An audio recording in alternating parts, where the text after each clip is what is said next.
In the previous 3 episodes of the history of Islam, we described the first 3 caliphs and their characteristics. We also discussed their most notable accomplishments and how they ruled the caliphate. Abu Bakr, the wise community leader and the founder of the caliphate, had died from a fever. Umar, the military thinker and the founder of Islamic jurisprudence, was stabbed in his stomach by a mentally disturbed Sassanid slave. And Uthman, the merchant, the builder, was beaten to death in his study room by his fellow Muslims. Now it was the 4th caliph's turn, but the future for Ali looked bleak at best. Ever since the dispute between Ali and Abu Bakr over the succession of Muhammad, which we discussed in part 1, Ali had gained a fiercely loyal following. And despite Ali's allegiance and loyalty to the first 3 caliphs, a large group of Muslims still considered Ali as the only chosen and legitimate successor of Muhammad. According to Shia scholars, during the rule of the previous caliphs, Ali's family was harassed, a portion of their property was seized, and in one instant even resulted in the miscarriage and death of his wife Fatima. However, Sunni scholars say these allegations regarding the seized property are made up, and that the miscarriage and death of Fatima was an accident. What we do know for certain is that, despite everything, Ali remained a strong supporter for unity amongst Muslims, and he continued to advise the caliphs on a variety of political and religious subjects. For example, it was Ali who advised Caliph Umar to set the First Hijra, which marks the emigration of Muhammad from Mecca to Medina, as the beginning of the Islamic lunar calendar. In his spare time, Ali held sermons and lectures, and over the years, his following grew in numbers. Eventually, they became known as the Party of Ali, or the Partisans for short, which in Arabic means the Shiites. The Partisans had titled their leader as the Imam.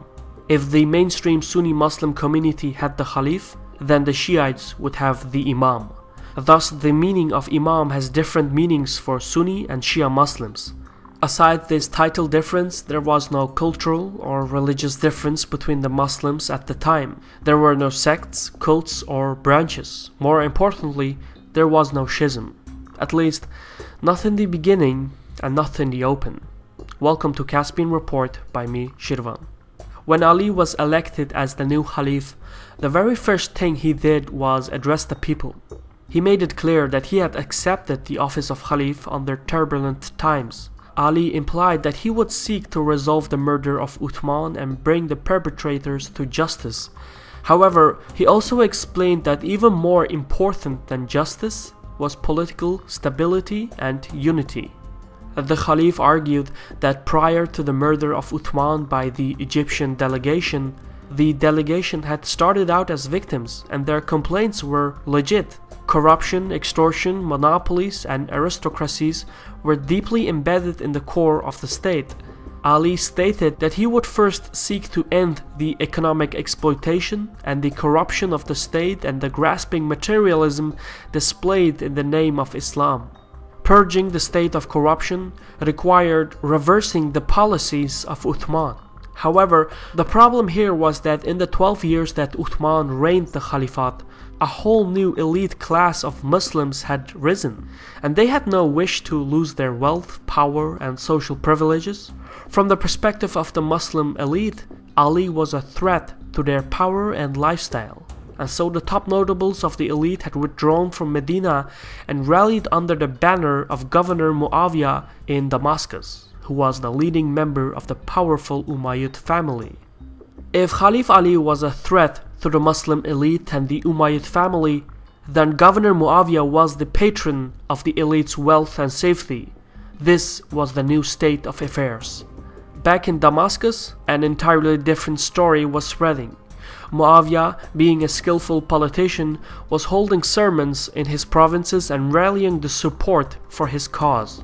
He publicly demanded vengeance for the murder of Caliph Uthman. Furthermore, Muawiyah refused to swear fealty to the new Caliph. And in fact, he pointed out to Ali's inability to restore justice as the main reason for Ali to step down as the Caliph. However, equally important, Muawiyah knew perfectly well that the vengeance for Uthman was unrealistic. For one, nobody knew exactly who the assassin was or who dealt the final blow. Moreover, it wasn't even practical. As we explained in the previous episode, there was no army in Medina and the mob still ruled the streets of the capital. Ali simply did not have the numbers to realize what was demanded of him. It was a classic political ploy by Muawiyah. Make a reasonable yet unattainable demand to your opponent with the sole purpose to disgrace him in the eyes of the public. Soon after his election, Ali proceeded with his plan for reform. He dismissed all the governors that Uthman had placed in power and set out new people to replace them. However, none of the governors agreed to step down. In the meantime, Muawiyah's demand for revenge was so convincing that the Prophet's youngest wife, Aisha, known as the Mother of the Faithful, addressed the people in Mecca and called for vengeance for the blood of Uthman to vindicate the honor of Islam. The intentions of Aisha are disputed, but most modern historians agree that it was a call to war. The question is, against whom? With the financial support of the aristocratic governors, Aisha proceeded to assemble an army and laid out a military campaign. It is important to note that by this time, the Egyptian delegation who was responsible for the assassination of Uthman had dispersed throughout the realm. Many of the delegation rebels were rumored to have fled to the city of Basra in southern Iraq, and that is where the Mother of the Faithful set her army marching. With relative ease, she crushed the local rebels and in the meantime conquered the city. Aisha's unauthorized army and her close ties to Muawiyah made many believe that, under the pretext of justice for the assassination of Uthman, she was actually seeking to remove Ali from power. At around the same time, a rumor was circulating throughout the Caliphate that Ali had in fact conspired to murder Uthman in his attempt to seize power. For Ali, this proved to be the final stroke. It seemed like the Caliphate was collapsing from within. The Caliph had no control over the state, his authority was undermined by the elite, rumors were spreading of him being the assassin, and now an unauthorized army was formed and sought to seize power. For these reasons, Ali undertook the only action he could. He assembled an army and set march to face the Mother of the Faithful. However, there was a lot of confusion among the Muslims. Both sides claimed to be fighting for justice and Islam, and yet two Muslim armies were now on a collision course. As Ali marched his army from Medina to the north, various tribesmen joined his ranks, and the Caliph's army grew in size. But, as we pointed out earlier, the Egyptian delegation had dispersed throughout the realm, and since both Aisha and Ali had gathered an all-volunteer army, both their military ranks were infiltrated by the mob participants. When Ali reached Basra, he sent one of his most trusted commanders to hold negotiations for a truce. And to everyone's surprise, it worked. Aisha admitted that she didn't believe the rumors regarding Ali's involvement in the assassination of Uthman. She also admitted that she was in fact escalating an already tense situation. By the end of the day, Aisha had agreed to lay down her arms and join forces with Ali. They were set to meet the next day to discuss the terms. Both armies welcomed and celebrated the news. This point in history is really an acknowledgement to both leaders. Despite tensions and emotions, they kept their heads cool and came to an agreement. However, since the ranks of both armies were infiltrated by the mob participants, during that night, the mob leaders conspired to provoke a situation that would lead to an all-out war. A number of mob participants from both armies crossed over to the opponent's camps. They started burning tents and launched a simultaneous surprise attack.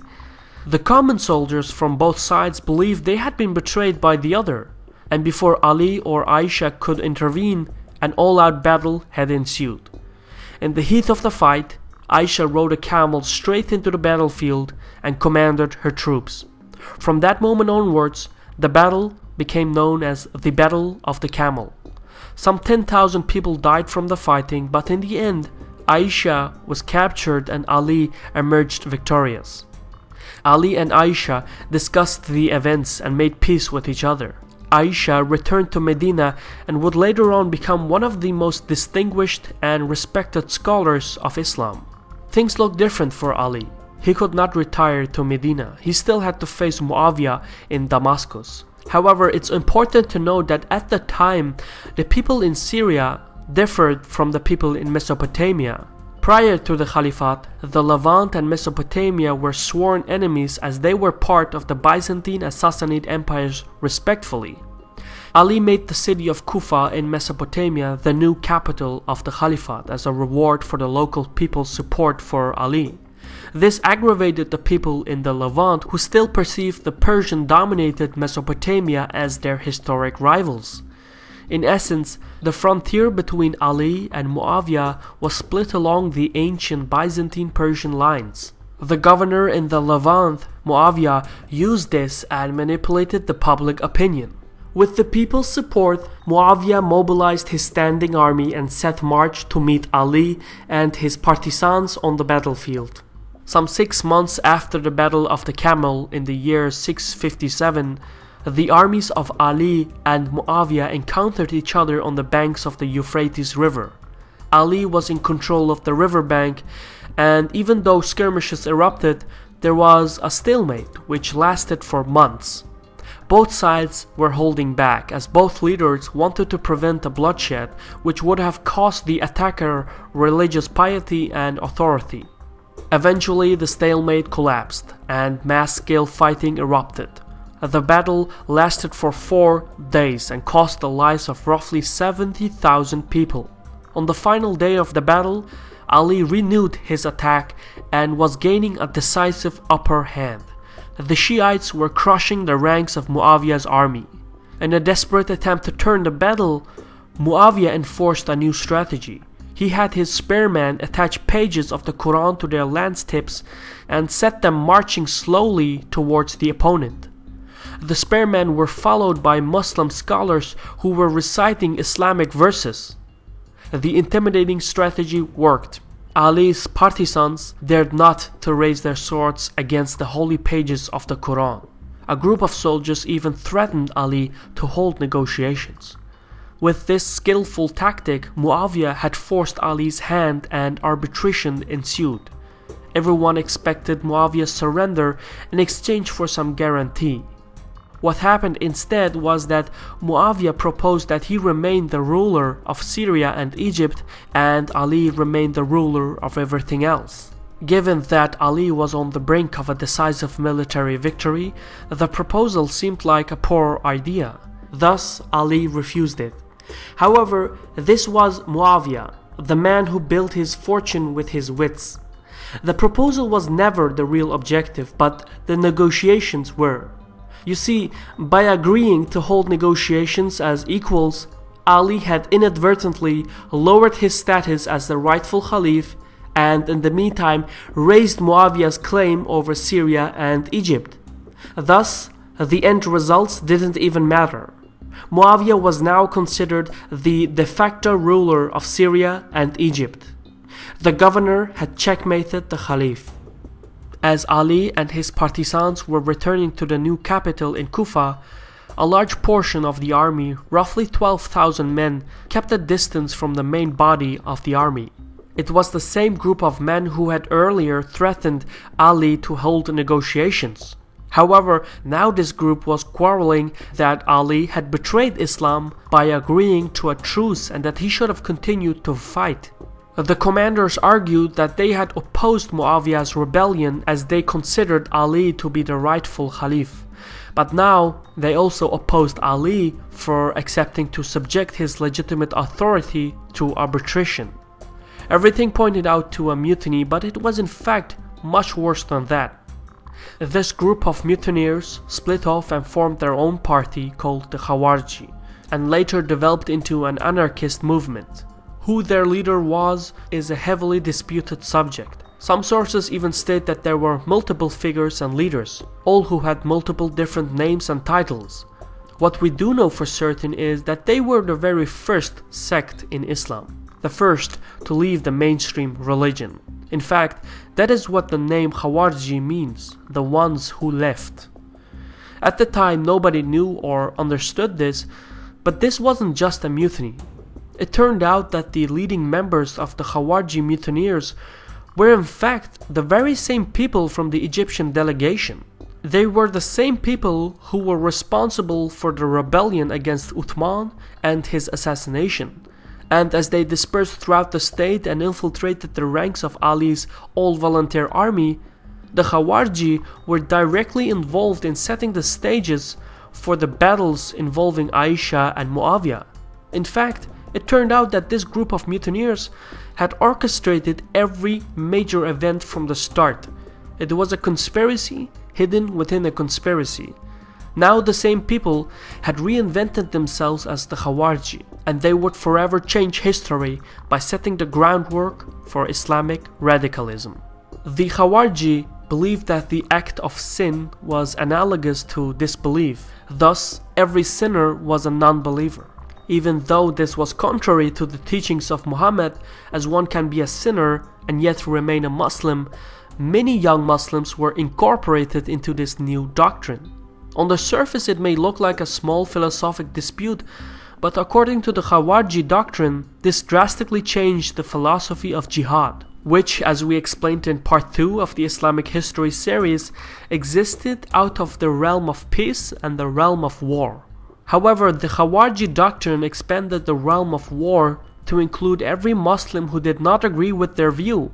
Thus, it basically meant that the Khawarij were at war with the known world.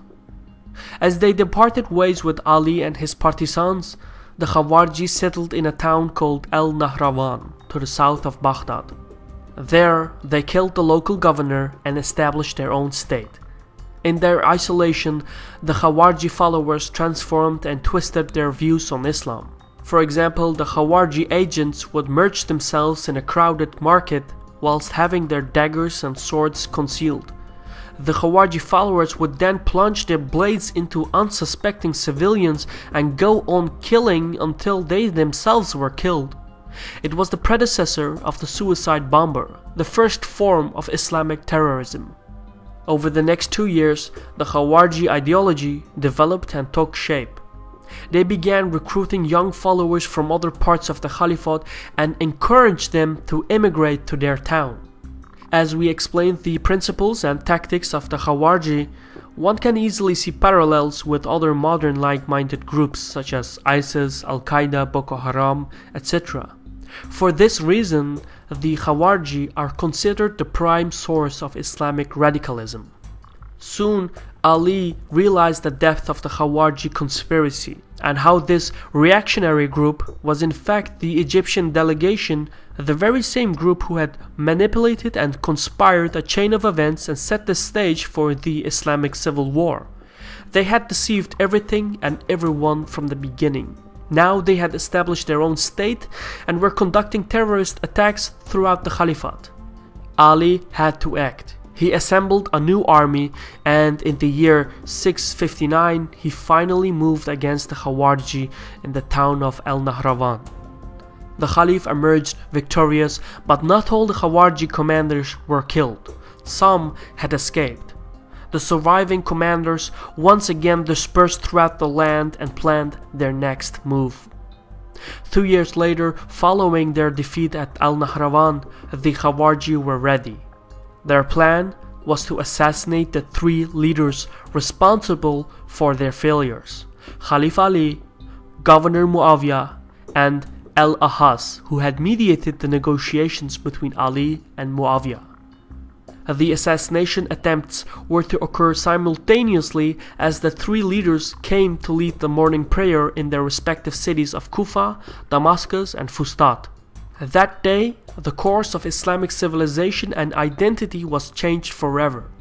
Muawiyah escaped the assassination attempt with only minor injuries, while Al-Ahas, due to his sickness, was absent during the prayer, and in his stead, his deputy was killed.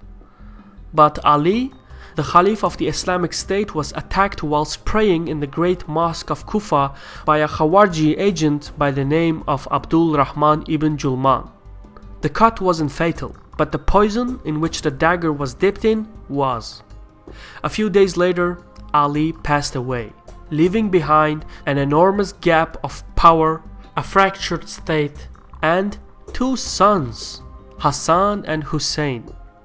Thus, immediately following the death of the 4th Caliph and the 1st Imam, the partisans of Ali looked to his eldest son Hassan as the rightful successor and named him the 2nd Imam. Hassan was now tasked with carrying on the legacy of Muhammad and Ali. However, the interaction between Muawiyah and Hassan and Hussein would set in motion an irreversible schism in the Muslim community. This and more we will cover in the final episode in the History of Islam series. This was a Caspian report by me, Shirvan. I just want to bring you up the news. YouTube has decided to stop the monetization of roughly 80% of the videos by Caspian Report due to their sensitive nature. So if you like this video and would like to support more original content like this, please visit our Patreon page in the description. For now, thank you for watching, take care, and Sahol.